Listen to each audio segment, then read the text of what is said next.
Ok, donc le discernement dans les grandes choses de la vie. Ça, c'est le thème pour aujourd'hui. Donc, Jnana Yoga, c'est à la fois une voie d'union avec le divin par le, le questionnement de qui suis-je, mais c'est aussi un discernement.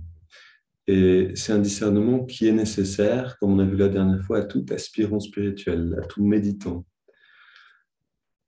Ici, pour commencer, on va rappeler ce dialogue entre Krishna, que vous voyez ici, et Arjuna, dialogue entre la conscience cosmique ou christique à l'intérieur de tout aspirant spirituel, à l'intérieur de nous tous, avec justement donc notre partie, la partie en nous qui cherche cette conscience-là. Donc littéralement, c'est l'intuition qui parle aux méditants. Et ici, donc, Krishna nous dit, et donc c'est un rappel de la dernière fois, ô fils de Kunti, c'est-à-dire fils du détachement, ceux qui connaissent, donc il répond, vous vous rappelez, à Arjuna, il répond en fait à sa question, qu'est-ce que c'est je veux atteindre la connaissance, je veux tout savoir, comment faire, je veux atteindre la vérité, et il lui dit, donc il lui répond, ceux qui connaissent la vérité perçoivent le corps humain comme kshetra, c'est-à-dire le champ de la récolte, le champ où le bon et le mauvais karma sont récoltés. Mais aussi, on a vu que c'est un champ de bataille. Et donc, il lui dit, ceux qui connaissent la vérité perçoivent ce corps ainsi, et le connaisseur du corps, le connaisseur du champ, donc l'âme, comme kshetragya, en fait, font la distinction entre le corps et la conscience à l'intérieur. Et il lui dit donc ensuite, connais-moi aussi. Connais-moi comme le connaisseur silencieux dans tous les kshetras, c'est-à-dire dans tous les corps, dans toutes les incarnations. Il lui dit littéralement, connais-moi comme l'âme suprême qui est présente dans toute chose, dans tout être. Et donc il termine en disant, je considère que la vraie sagesse, la vraie connaissance, c'est la compréhension de kshetra, c'est-à-dire le corps, et de sa relation avec kshetragya, c'est-à-dire avec l'âme. Celui qui connaît la relation entre le corps et l'âme, celui-là est établi dans la vraie sagesse. Alors ici, donc j'ai surligné ce connais-moi aussi. Il lui dit en fait, si tu veux atteindre cette connaissance suprême, ce que tu as besoin de faire, c'est de me connaître. Connais-moi, connais le principe divin et tout ira bien. Et tu connaîtras tout. Et alors, je suis allé chercher cette autre citation qui est dans la Bhagavad Gita, dans un chapitre qui vient bien avant, chapitre 2, verset 65. Qu'est-ce que ça veut dire en fait de connaître cette conscience christique? C'est, nous dit Krishna plutôt, atteindre la béatitude de l'âme. Quand on atteint la béatitude de l'âme, c'est la fin de tous les tracas. La béatitude, connaître cette béatitude engendre le discernement parfait, établissant rapidement et fermement la conscience dans le soi. Il lui dit littéralement, vis dans la béatitude, va dans la béatitude qui est inhérente à ton âme et réside à l'intérieur. Et tout le reste viendra de là. Ok, c'est un rappel du thème, en fait un rappel de ce qu'on s'est dit maintenant la dernière fois. Donc on va étayer un petit peu sur cet aspect-là de rentrer dans la béatitude, puisque c'est vraiment de ça qu'il s'agit, c'est pour atteindre toute connaissance, rentrer dans la béatitude. Comment faire pour nous méditants? On va voir ça petit à petit, avec d'abord un rappel de la dernière fois. Donc, on a vu la dernière fois que les 4 yogas, les 4 manières de s'unir au divin sont toutes présentes en chacun de nous, dans chaque aspirant spirituel, quelle que soit sa tradition.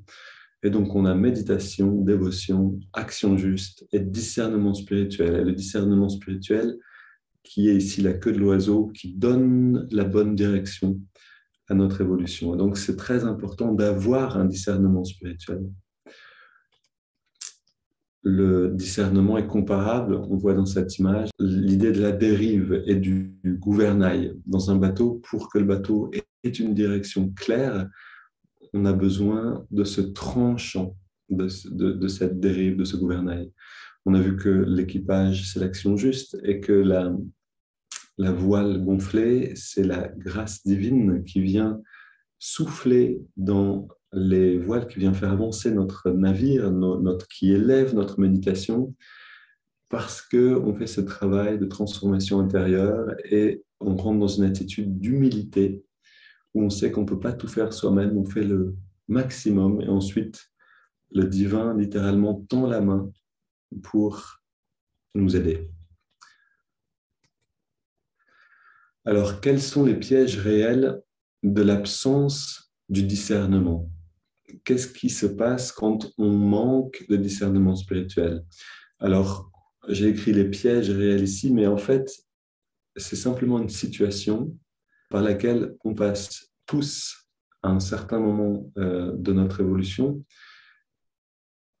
puisque le discernement spirituel vient avec la soif de cette évolution spirituelle, donc de la soif de ce divin en nous, d'un bonheur qui ne soit pas dépendant du monde extérieur. Et donc, cette soif, elle met un certain temps à se réveiller en chacun de nous, nous disent les yogis, c'est-à-dire qu'il y a vraiment une évolution spirituelle en tout être qui se fait, qui se déploie dans le temps au cours de nombreuses incarnations.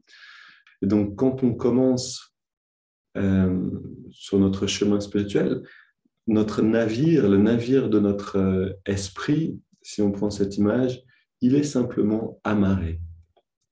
Il est attaché au quai, c'est-à-dire à la berge de notre réalité matérielle.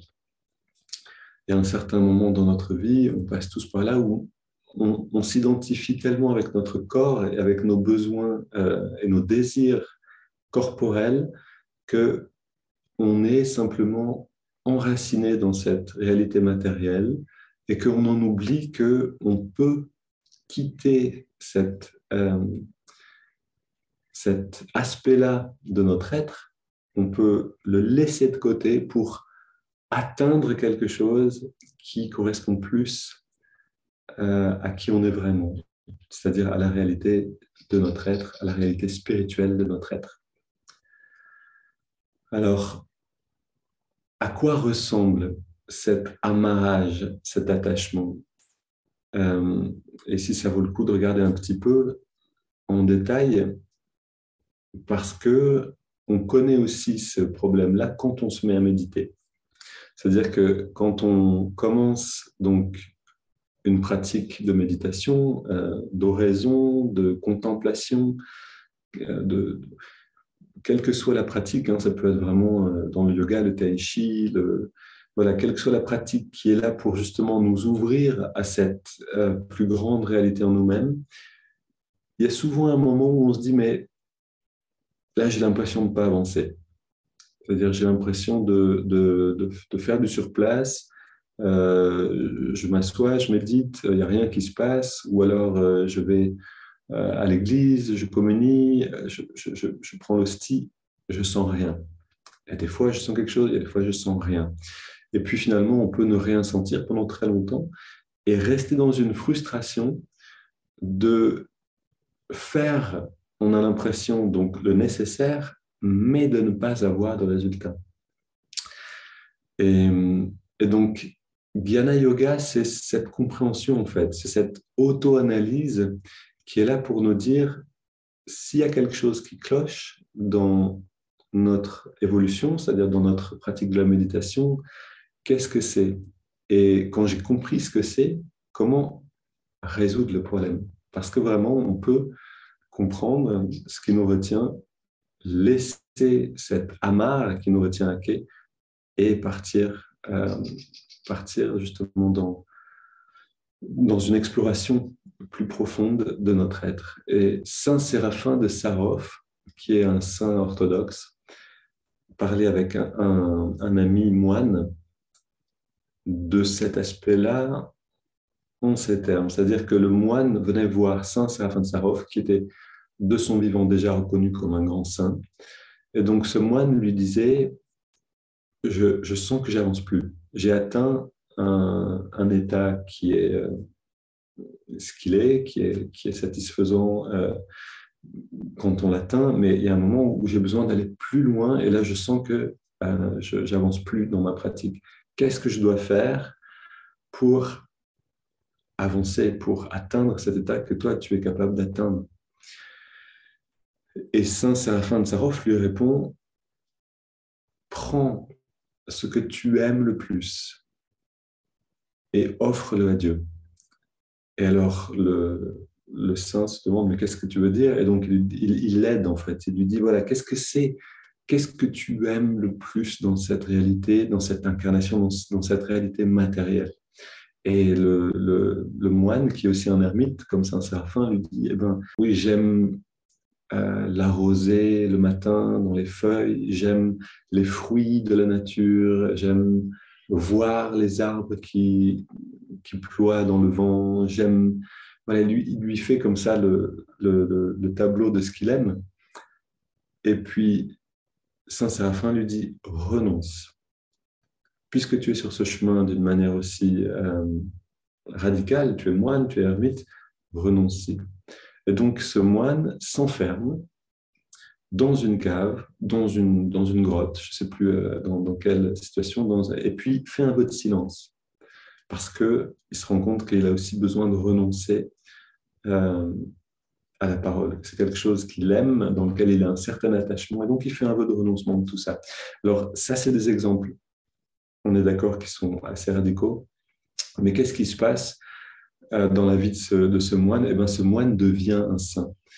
Et il est appelé, je ne sais plus, saint, je ne sais plus son nom exactement, le silencieux, justement, donc parce qu'il est connu pour avoir renoncé au fait de parler. Et donc, dans ce silence, ce saint devient une source d'inspiration pour de nombreuses âmes par la suite.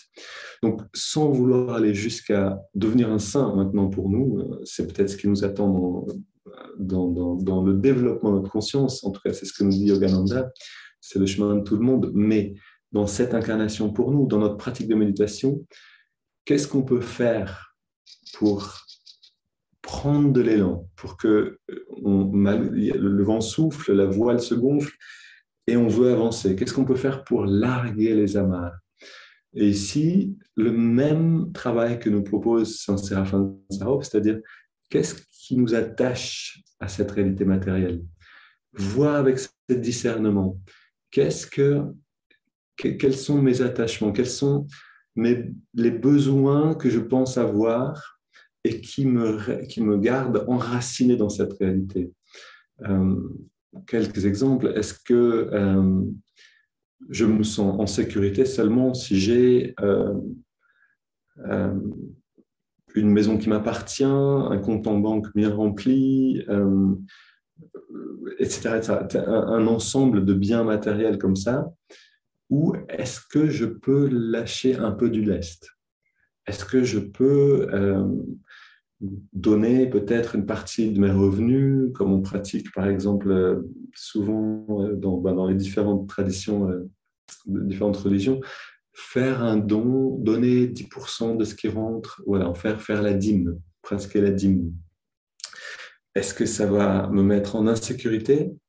Sans doute, mais est-ce que je peux malgré tout me faire face à cette insécurité en donnant mes besoins, c'est-à-dire sacrifier en fait quelque chose pour justement me détacher petit à petit de cette illusion des besoins. Donc ça peut être de l'argent, ça peut être de la nourriture. Est-ce que je peux, par exemple, avant de méditer, renoncer à petit déjeuner? Aussi simple que ça. Et puis, je mangerai quelques fruits après la méditation. Est-ce que je peux pratiquer un moment de silence avant la méditation? Je ne parle pas avant la méditation. Et puis, après la méditation, pour intégrer un peu ces effets dans la vie de tous les jours, je vais renoncer à parler pendant une demi-heure ou une heure après ma méditation. ou même juste un quart d'heure. Est-ce que c'est possible? Voilà, est-ce que je peux me donner un temps dans la semaine où je vais être seul, renoncer au contact social, être tout seul, rentrer dans la nature et puis peut-être m'asseoir, méditer, prendre un bon livre qui m'inspire, qui m'élève, passer un temps de cette manière. Donc voilà, chacun peut faire ce travail-là d'aller regarder où sont mes attachements, à quoi j'aurais du mal à renoncer, et puis commencer avec quelque chose de possible, de faisable. Et pas seulement, et là je vous mets en garde, renoncer à quelque chose contre rien du tout. C'est-à-dire je renonce à mon morceau de chocolat le soir ou à mon petit déjeuner et basta, rien du tout. Non, je renonce à ça, mais je le transforme en quelque chose d'autre. Je renonce peut-être à mon morceau de chocolat le soir, mais je le remplace par écouter un podcast intéressant. Je le remplace par un petit tour dans la nature avant de me coucher. Je le remplace par quelque chose qui m'élève. Et donc là, le renoncement devient possible. Si on renonce à, c'est Gandhi qui nous dit ça de manière très claire, si vous voulez renoncer à une habitude, remplacez-la par une autre. Remplacez-la par une habitude qui vous élève. À quoi nous sert le discernement?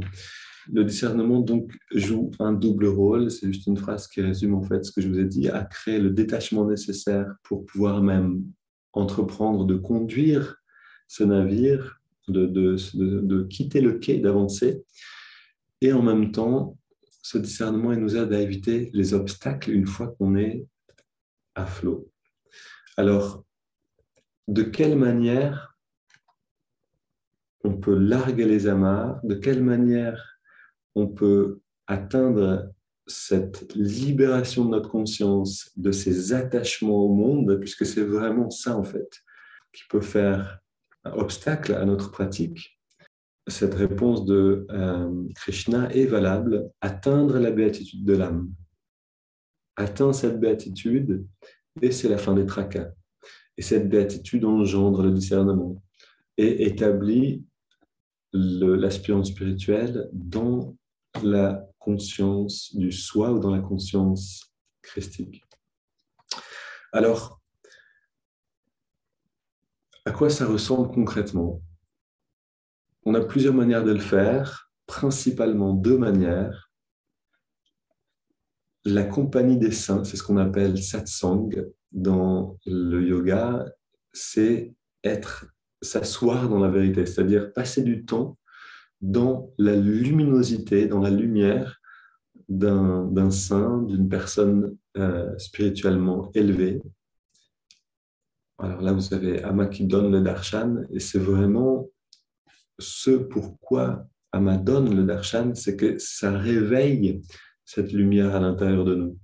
Et donc, ça peut vraiment donner ce choc libérateur de la conscience. Et je peux en témoigner, c'est vraiment ce qui s'est passé pour moi aussi. C'est le temps que j'ai passé dans son ashram auprès d'elle qui a fait que quand je suis revenu ensuite dans ma vie de tous les jours d'étudiant de musique, de jazz à Vienne, en Autriche, où j'ai senti, OK, il y a quelque chose qui est plus pareil. Je veux plus habiter dans la ville, je veux terminer ces études rapidement parce que c'est autre chose qui m'intéresse maintenant. Mes rêves de grand musicien se sont effondrés. Voilà, il y a quelque chose de plus essentiel que j'ai pu goûter dans sa présence et qui a, pour moi, fait un largage d'amarre assez consistant. Alors, je l'ai vu chez moi, je l'ai vu chez d'autres. J'ai eu ce bonheur d'amener des gens de mon entourage, des amis, de la famille, de les emmener près d'Ama et de voir que ce n'est pas quelque chose qui s'est passé seulement pour moi, mais bien sûr qui est en fait la raison pourquoi beaucoup de gens, des milliers de personnes se pressent autour d'Ama quand Ama visite comme ça le monde. C'est pour cette lumière qu'elle nous permet de toucher. Mais bon, Ama en ce moment ne voyage pas, il n'y a pas beaucoup de saints non plus dans le monde, c'est-à-dire les saints ne courent pas les rues, c'est pas forcément évident d'en trouver. Il y a aussi une autre manière de se mettre en contact avec eux, c'est de lire sur la vie des saints. Et c'est essentiel, c'est-à-dire que quand je lis un livre, ça j'en ai parlé dans un autre mini-webinaire, je me mets en contact avec la conscience de la personne qui a lu, qui a écrit ce livre, ou je me mets en contact avec la vie de la personne dont le livre parle. Et donc, on reçoit directement, en fait, cette présence du saint dans nos vies en ouvrant un livre qui a été écrit ou qui parle de la vie d'un saint. Donc, voilà une manière très efficace de développer le discernement spirituel. C'est quelque chose qui se passe un petit peu invisiblement. C'est pas quelque chose qui passe dans une réflexion intellectuelle. C'est plutôt par c'est comme si on s'imbibait, c'est comme si on infusait, comme un sachet de thé qui vient infuser l'eau de notre conscience. Et c'est de cette manière qu'on peut vraiment sentir une transformation en fait, dans notre vision du monde. Maintenant, bien sûr, il y a une autre manière de goûter à cette béatitude, et cette manière, on la pratique ensemble, c'est cette baignade quotidienne dans la paix intérieure que nous permet la méditation. Et vous rappelez que dans ces méditations guidées, on a toujours un moment de concentration et puis on a un moment d'expansion. Voilà, juste quelques images qui parlent de cette baignade.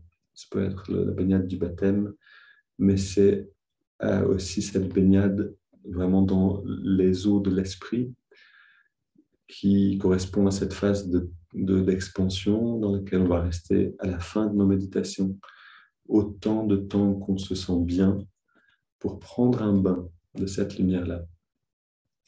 Et donc, c'est ce changement de conscience, en fait, qui se passe petit à petit dans nos méditations, amène une transformation dans notre vie.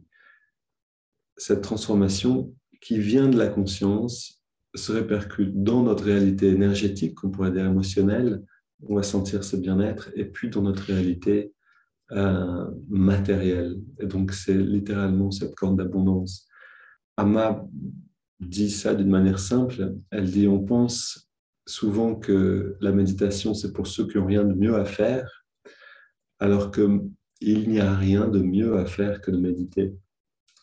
Et littéralement, méditer, c'est aller à la racine, finalement, de tous les problèmes, qui est toujours la conscience. On change de conscience par ce bain de béatitude quotidien et d'une conscience d'abandon, d'abondance, d'abandon aussi sans doute, on s'abandonne à quelque chose de plus grand, mais d'abondance ici. De cette conscience découlent toutes les richesses émotionnelles, des sentiments. On va sentir toutes ces qualités en nous qui se déploient naturellement d'amitié, de générosité, de patience, parce que toutes ces qualités prennent racine dans la béatitude, dans le bien-être. Et puis, même dans notre réalité donc matérielle, on va voir cette abondance qu'on va sentir d'abord dans les sentiments, dans ce bien-être.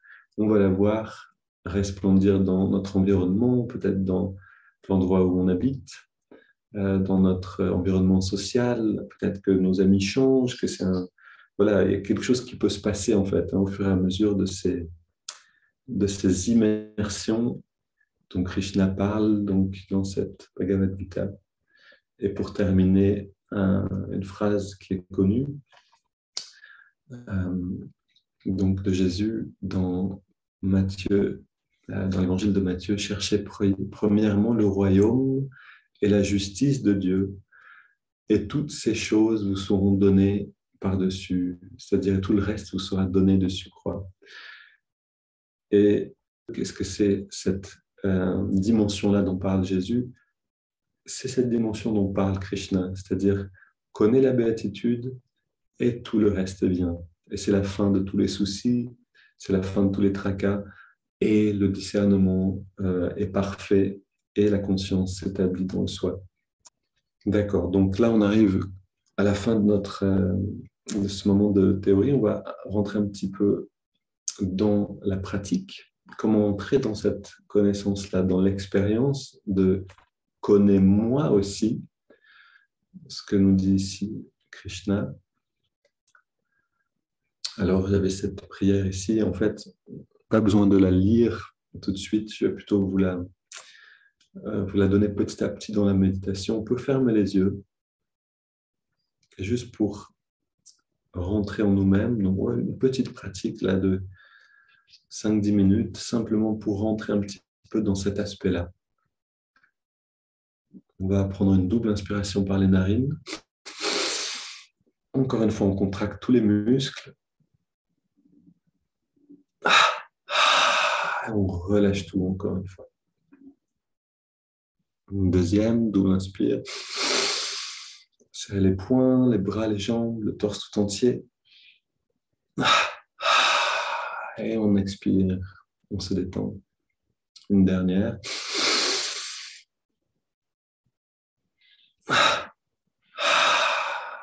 Expire, on relâche tout. On inspire profondément. On garde un instant l'air dedans.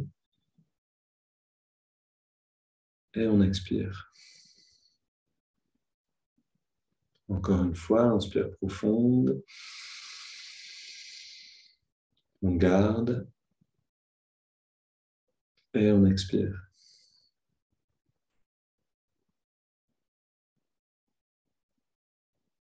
Puis, on prend une inspire.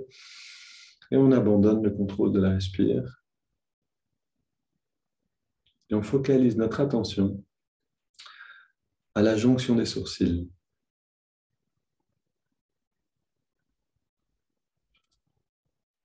Dans le crâne, juste derrière le front, dans le lobe frontal.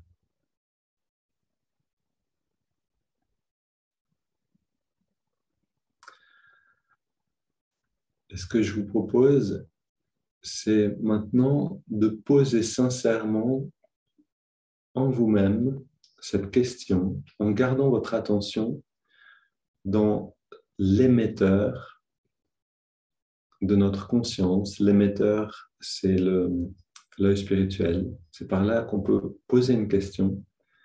Et c'est dans le cœur qu'on va obtenir une réponse. Le cœur étant le récepteur de l'esprit. Et donc, je vous propose de poser cette question, si vous le voulez. Comment je peux me rapprocher du divin? Qu'est-ce que je peux abandonner? Quelle offrande je peux faire? Quel sacrifice? Mes sacrifices ici dans le bon sens, c'est-à-dire dans le sens, je me libère de quelque chose qui me retient en arrière. Qu'est-ce que c'est que je peux offrir?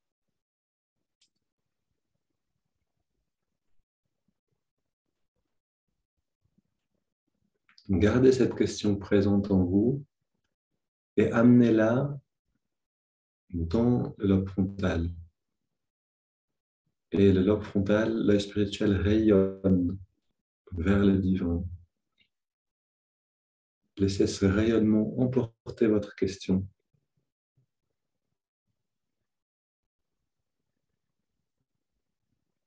Jusqu'à cette conscience christique.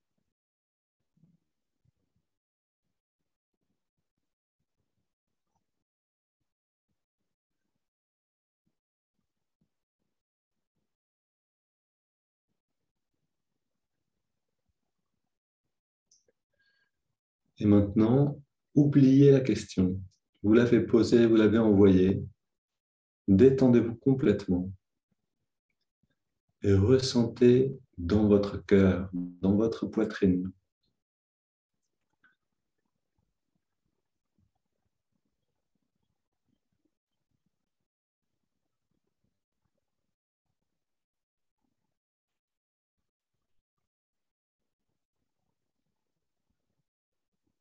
Et ressentez la réponse. Laissez tous les doutes de côté. Prenez simplement ce qui vient.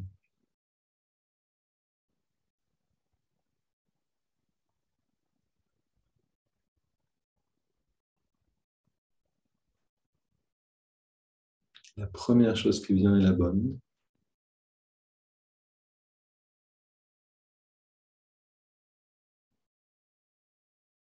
Et prenons le temps à cette réponse, donnons le temps à cette réponse de se déployer dans la poitrine, dans le cœur.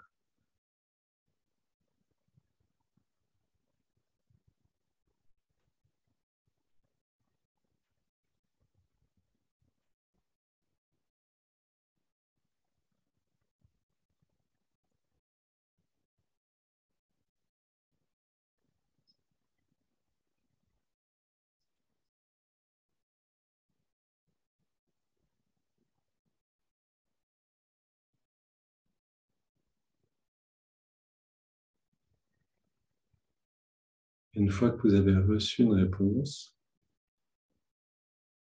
sans juger cette réponse, c'est-à-dire on n'est pas dans une attente de quelque chose de spectaculaire, un feu d'artifice, une voix qui nous parle, la voix haute dans les oreilles. Non, c'est pas ça.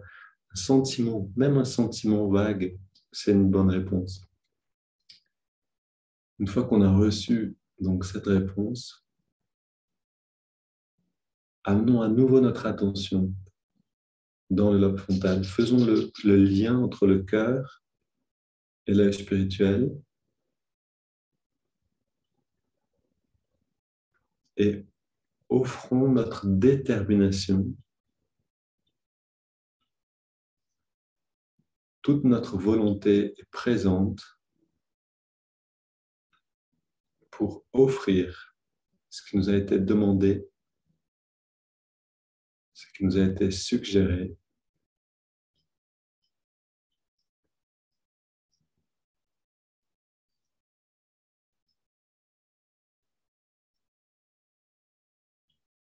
Sentez cette détermination de trouver un chemin, de trouver une manière de réaliser ce changement.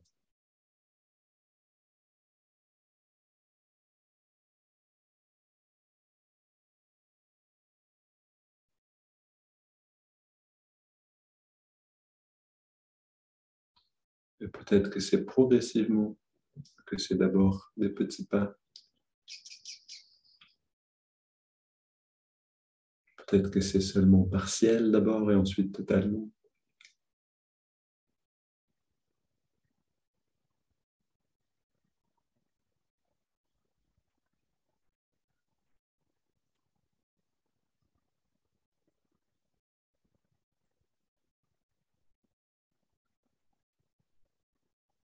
Et pour terminer cette petite méditation, voyez le changement s'opérer.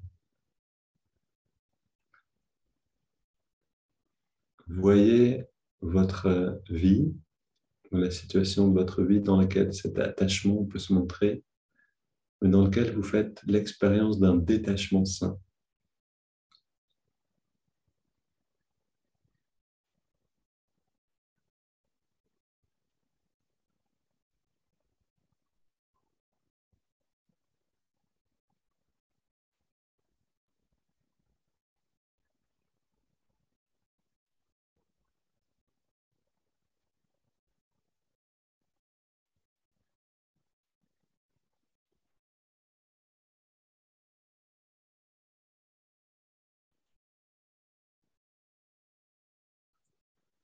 Et pour terminer, tous ensemble, je vous propose d'envoyer 3 ohms à chacun, à chacune, c'est-à-dire à chaque personne qui suit ce mini-webinaire, cette méditation guidée, qui fait ce pas-là, qui prend cette décision d'abandonner quelque chose, de l'offrir au divin pour avancer vers le divin, vers la béatitude.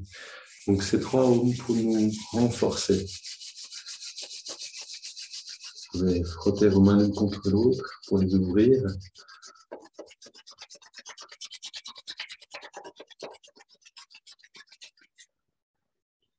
Oh.